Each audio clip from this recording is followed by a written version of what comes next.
오늘 주시는 하나님의 말씀 시편 7편입니다.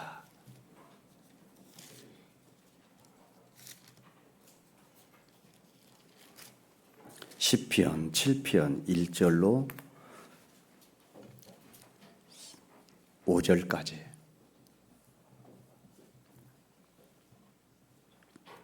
교독하겠습니다. 여호와 내 하나님이여, 내가 주께 피하오니 나를 쫓아오는 모든 자들에게서 나를 구원하여 내소서.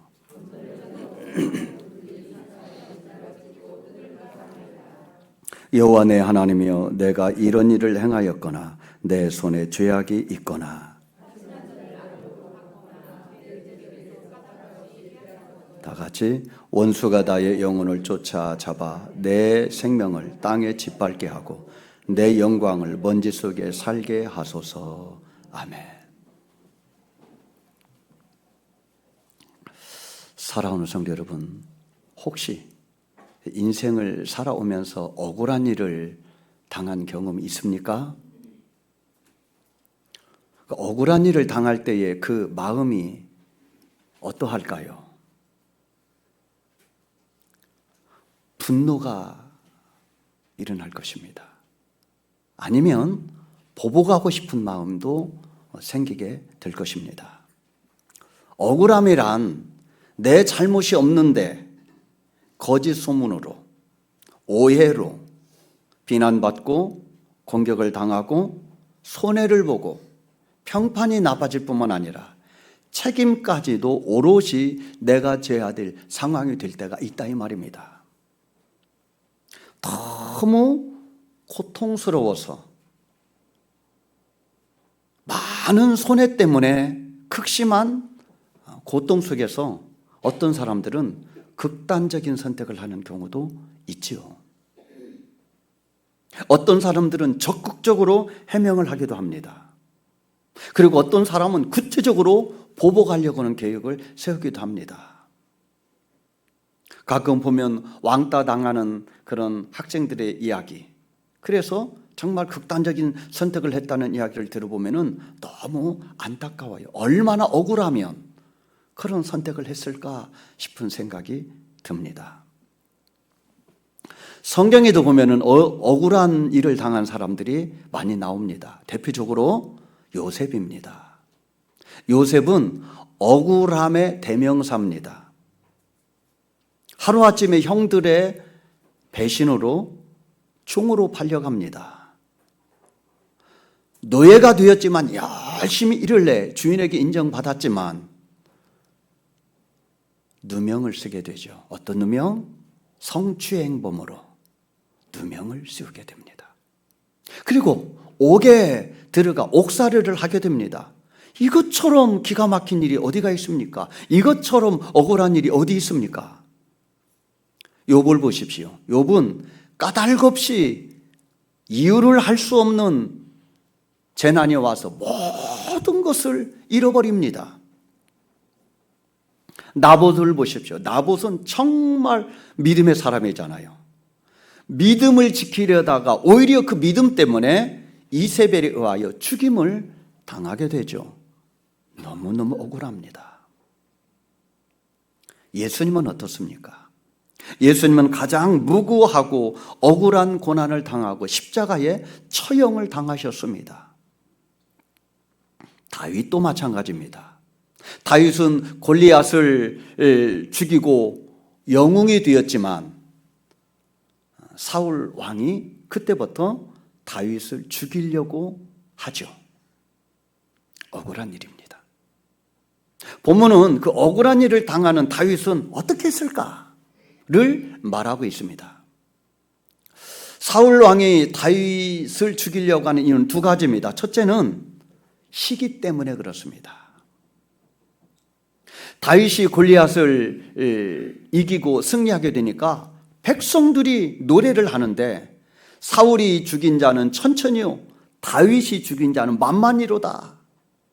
이 이야기를 듣고 사울 왕이 엄청 시기와 질투에 빠지게 됩니다.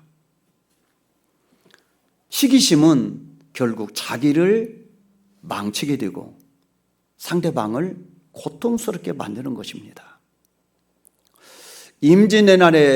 우리나라 임진왜란의 최고의 공로자가 누굽니까? 이순신 장군이죠. 그런데요, 당시 왕인 선조 그리고 간신들이 얼마나 이순신 장군을 시기했던지 모함해서 감옥에 갇히기도 하고 관직을 박탈당해서 백의종군까지도 하게 됩니다. 그럼에도 불구하고 국가를 위하여 충성하죠. 백성들의 영웅인 이순신 장군을 이 선조가 너무너무 시기하고 질투하고 의심이 많아. 그래서 이 전쟁이 끝나면 결국 나를 죽이겠구나 라고 하는 생각을 이순신 장군이 하고, 그렇게 모함을 받고 죽느니 전쟁에서 그렇게 영광스럽게 죽는 것이 낫겠다 해서 결국은 치열한 전투 속에 들어가 전사했다고 하는 역사학자들의 해석이 있어요. 이처럼 시기심은 파멸을 불러오게 됩니다. 사울 왕은 다윗에 대한 시기 때문에 다윗을 죽이려고 했는데, 두 번째 요인은 사울 왕 주변에 있는 간신들의 이간질과 모해 때문에 죽이려고 한 것입니다. 사무엘상 24장 9절을 보니까 사울에게 이르되 다윗이 왕을 해하려 한다고 하는 사람들의 말을 왕은 어찌하여 들으시나이까? 그러니까 사울 왕의 붙어 있는 이 신하들이 다윗이 왕을 죽이고 자기가 왕이 되려고 합니다. 그러니 그대로 놔두면은 후과가 무섭습니다. 지금 죽여야 됩니다. 그렇게 왕을 충동질하는 세력이 있었다는 거예요. 그래서 다윗이 하소연해요. 왕이시여, 내가 언제 그런 적이 있습니까? 왜 그 간신배들의 말을 진짜 믿고 나를 해하려고 합니까? 하소연하는 내용이 나옵니다. 사울 왕은요, 자기의 시기심과 그 간신들의 그 모해 때문에 그 말을 믿고 특공대를 조직을 하죠. 몇 명? 3,000명이나 조직을 합니다. 그리고 다윗을 쫓기 시작합니다. 다윗을 반드시 죽이고야 말겠다고 하는 그 열정으로 자기가 직접 진두지휘하고 다윗을 죽이려 합니다. 당신은요, 왕이 죽이려고 맘만 먹으면 얼마든지 죽일 수 있는 것이죠. 그러니 다윗의 입장에서 보면 얼마나 두렵겠습니까? 사울 왕 때는요, 다윗 왕 때보다 영토가 4분의 1밖에 안 됐어요. 그러니 조그마한 나라입니다. 어디로 도망갑니까? 도망갈 데도 없어요. 왕이 맘먹고 지금 쫓아오니 다윗은 언제 잡혀 죽을지 모르는 그러한 공포와 위험 속에서 늘 두려움에 떨 수밖에 없는 상황에 빠져 있다, 이 말입니다. 그 두려움의 고백, 나는 이제 시간 문제겠구나 라고 하는 그 죽음의 공포에 빠진 그 두려움의 고백이 1절과 2절입니다. 자, 1절, 2절 한번 읽겠습니다. 시작. 여호와 내 하나님이여, 내가 주께 피하오니 나를 쫓아오는 모든 자들에게서 나를 구원하여 내소서. 건져낼 자가 없으면 그들이 사자같이 나를 찢고 뜯을까 하나이다. 사자같이 달려들어서 나를 찢으려고 합니다. 그러니 나를 좀 건져주세요 라고 기도하고 있는 것입니다. 아마 이때가 다윗의 일생 중에서 가장 위험할 때가 아닐까 싶은 생각이 들기도 합니다. 왜냐하면 왕에게 찍히면 살아남을 수 없는 시대이기 때문에 그렇습니다. 그래서 다윗이 적극적으로 변명합니다. 억울합니다. 나 그런 적 없습니다. 나 죽일 죄 안 지었습니다. 왕이시여, 나 억울합니다. 그래서 하나님 앞에 자기 억울함을 탄원합니다. 그것이 3절과 4절, 5절입니다. 한번 읽습니다. 시작. 여호와 내 하나님이여, 내가 이런 일을 행하였거나 내 손에 죄악이 있거나 화친한 자를 악으로 갚았거나 내 대적에게서 까닭 없이 빼앗았거든 원수가 나의 영혼을 쫓아잡아 내 생명을 땅에 짓밟게 하고 내 영광을 먼지 속에 살게 하소서. 너무너무나 억울하니까 하나님 앞에, 하나님 다 그런 사람 아닙니다. 억울하게 지금 내가 모함을 당해서 이렇게 도망자로 살고 있습니다. 그러면서 3절, 4절, 5절에서 변명을 하면서 요지는 뭡니까? 진짜면 내가 책임지겠습니다. 사울 왕의 생각이 맞다면, 신하들의 그 모해가 옳다면 내가 책임지겠습니다. 그래서 원수가 나의 영혼을 쫓아잡아 내 생명을 땅에 짓밟게 하고 내 영광을 먼지 속에 살게 하소서. 하나님의 책임지겠습니다. 이렇게 현 상황에 대해서 다윗은 억울함과 고통을 토로하고 있습니다. 자, 이런 상황에서 다윗은 어떻게 했을까요? 이것이 오늘 성경에서 말하고자 하는 핵심입니다. 1절에서 이렇게 합니다. 1절 보면 여호와 내 하나님이여 내가 주께 비하오니. 다윗은요, 이 상황에서 내가 주께 비하였다 이렇게 고백하고 있습니다. 다윗의 선택지는 두 개가 있습니다. 첫째는 다윗은 지금 혼자가 아니에요. 약 600명 정도의 군사가 자기와 함께하고 있어요. 다윗을 추종하는. 사울에게서 피하여 도망친 자들이 다윗에게 모였던 거죠. 이들은 다 군인들입니다. 그래서 비록 수는 적지만 우리가 게릴라 전투를 하자. 그럴 수 있죠. 이왕 잡혀 죽으나 싸우다 죽으나 죽는 건 매 한 가지다. 목숨을 걸고 싸우자. 그럴 수 있죠. 또 한 가지는 하나님이 사울 왕을 다윗에게 죽일 수 있는 기회를 2번이나 주네요. 그때 이건 정당방위야. 하나님이 주신 저류의 기회야. 그리고 눈 딱 감고 사울 왕을 죽일 수 있어요. 둘 중에 하나 하면 됩니다. 그런데 다윗은 두 가지 다 하지 않았습니다. 두 가지는요, 다윗이 할 수 있는 현실적인 방식이에요. 자기 손에 잡고 있는 현실적인 두 가지가 있었지만은 다윗은 그렇게 하지 않고 어떻게 했다? 주님께 비합니다. 하나님이여 내가 하나님께 비합니다. 이렇게 고백하고 있습니다. 그렇다면 피한다는 게 뭘까요? 도대체 어떤 의미가 있을까요? 피한다고 하는 것은요, 위험할 때 가장 안전한 곳이다라고 하는 의미가 거기 있는 거예요. 위험할 때 가장 안전한 곳을 피하잖아요. 그러므로 지금 내가 피한다고 하는 것은, 하나님께 피한다고 하는 것은 하나님이 나의 피난처고 가장 안전한 곳입니다. 요즘 세계 도처에서 전쟁이 일어나고 있어요. 폭탄이 떨어지고 미사일이 쏟아지고 또 화생방전이 벌어지고 어떤 때는 핵이 떨어질 위험성이 있죠. 그러면 가장 안전한 곳이 어디예요? 방공호죠. 예, 살 길은 딱 거기 한 가지. 폭탄 떨어질 때 방공호로 들어가야 됩니다. 국민들이 그렇게 교육을 하잖아요. 방공호로 들어가야 됩니다. 어린아이가 놀이터에서 놀다가 무서운 일을 만나면 어떻게 합니까? 주변을 둘러보다가 본능적으로 엄마한테 달려갑니다. 왜요? 엄마가 가장 안전한 곳이기 때문에 그렇습니다. 엄마가 나를 보호해주지. 엄마가 나를 지켜주지. 그래서 본능적으로 위험이 다가오면, 무서움이 오면 엄마를 부르고 엄마에게 달려가는 것이죠. 그러므로 내가 주님께 피합니다라고 하는 그 피함은 하나님을 가장 안전한 피난처로 지금 다윗이 고백하고 있다는 거예요. 자기 해결책으로 행동하지 않고 하나님께 맡기는 의지적인 행동이 다윗의 고백이에요. 내가 해결하겠다고 하는 그런 태도를 내려놓은 거예요. 하나님께 방향을 전환하는 것입니다.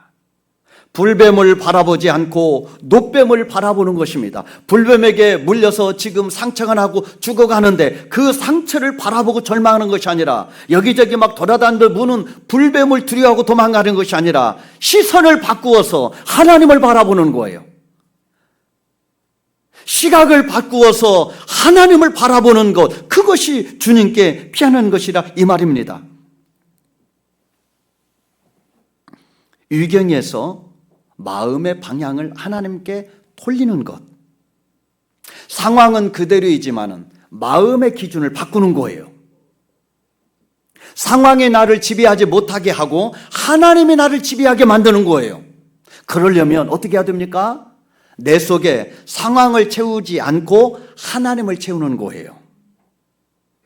상황을 묵상하는 것이 아니라 하나님을 묵상하는 거예요. 하나님께 상황을 맡기고 나는 순간순간 하나님을 선택하는 것, 하나님 편을 붙잡는 것, 그것이 하나님께 피하는 것인 줄로 믿습니다. 내가 해결하려고 하는 집착을 내려놓고 하나님 편을 택하는 거예요. 억울함, 분노, 보복하고 싶은 마음까지도 다 내려놓고 하나님께 나가는 것, 그것이 하나님께 피하는 거예요. 다윗은 도망자였지만 하나님이 반대로 사울을 죽일 수 있는 기회를 2번이나 다윗에게 줍니다. 한 번은 살려주고 옷자락만 베죠. 또 한 번은 살려주고 창과 물병만 회수하죠. 그리고 살려줍니다.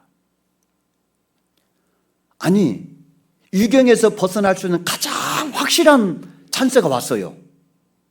그리고 또 함께 있던 부하들은 이거 처리하자고 합니다. 그러면 자기가 왕이 될 수 있어요. 왜냐하면 이미 사무엘에게 자기가 장차 왕이 될 거라고는 기름 부음을 받았잖아요. 사울이 죽으면 내가 왕이 된다는 걸 다 알아요.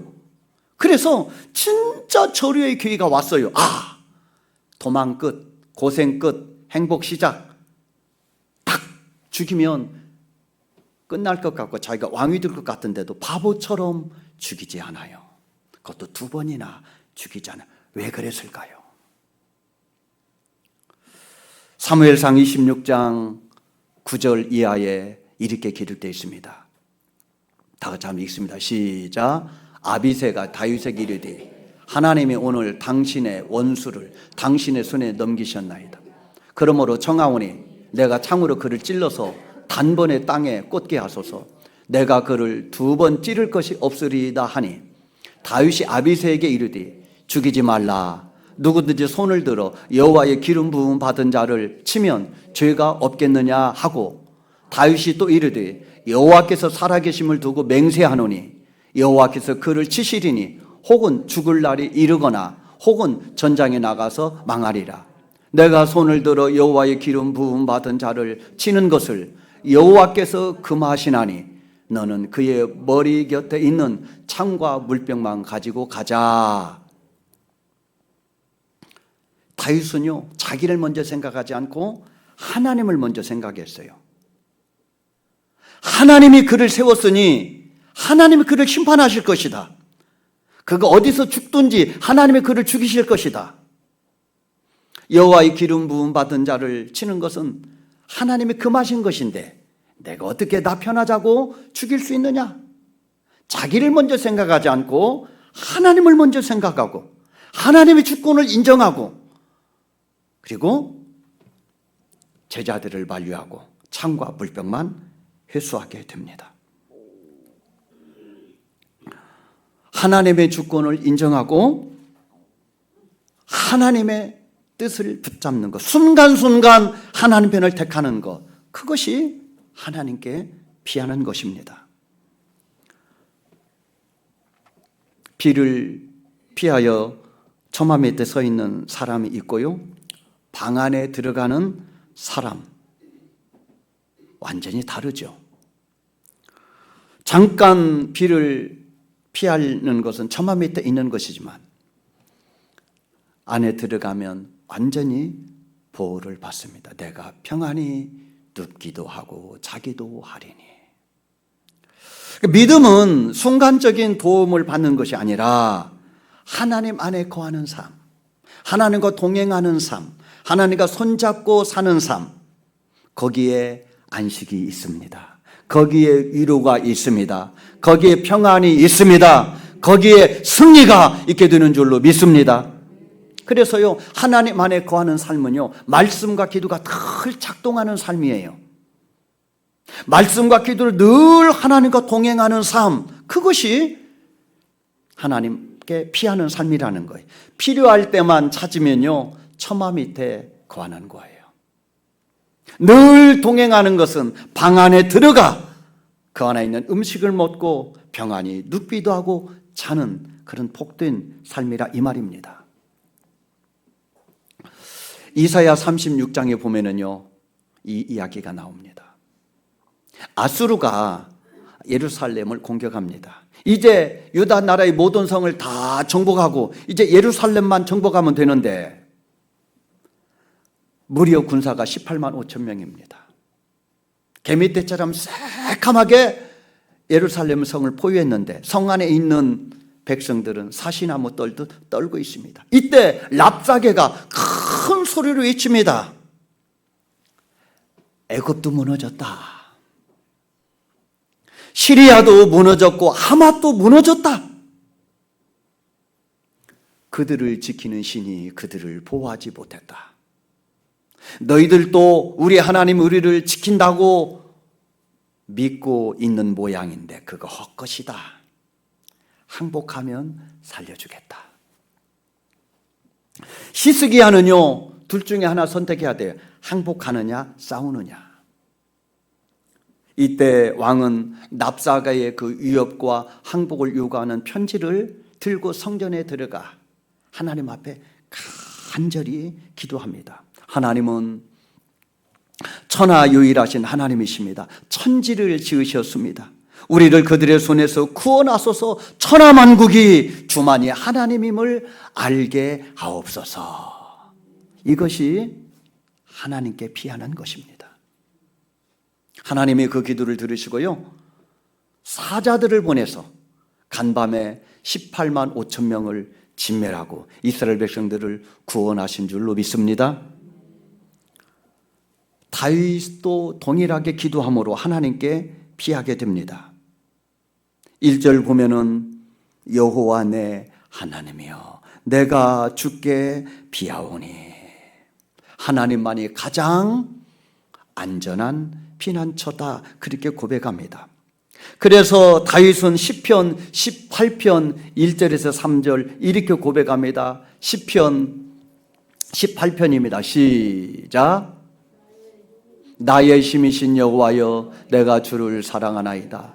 여호와는 나의 반석이시오 나의 요새시오 나를 건지시는 이시오 나의 하나님이시오 내가 그 안에 피할 나의 바위시오 나의 방패시오 나의 구원의 뿌리시오 나의 산성이시로다. 내가 찬송받으실 여호와께 아뢰리니 내 원수들에게서 구원을 얻으리로다. 이것이 다윗의 고백이에요. 이런 하나님으로 믿고 있기 때문에 내가 하나님께 피하겠습니다. 하나님만이 우리 인생의 방공호가 되는 줄로 믿습니다. 하나님만이 우리의 피난처가 되는 줄로 믿습니다. 하나님만이 우리를 보호하시고 인도하시고 지키시고 결국은 승리하게 해주실 줄로 믿습니다. 그러므로 다윗 같은 믿음으로 하나님을 섬기고 다윗 같은 믿음으로 위경에 처할 때 하나님께 피함으로 하나님의 보호하심을 입고 살아갈 수 있는 저와 여러분 되기를 주님의 이름으로 축복합니다.